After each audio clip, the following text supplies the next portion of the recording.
काशी या पवित्र गावात रघु आणि वेदांत या दोन हिंदू बांधवांमध्ये अतुलनीय शक्ती होती.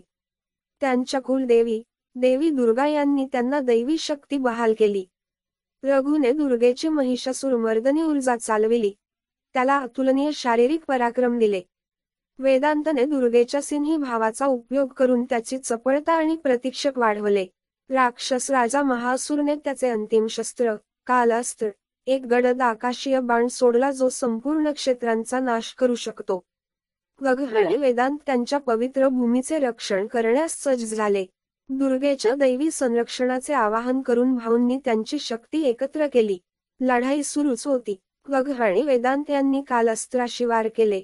हळूहळू काळोख कमी होत गेला. अंतिम समक्रमित स्ट्राईकसह बांधवांनी दुर्गेची ऊर्जा वाहून गेलं. रघुने जोरदार प्रहार केला आणि वेदांतने निर्णायक बाण मारला.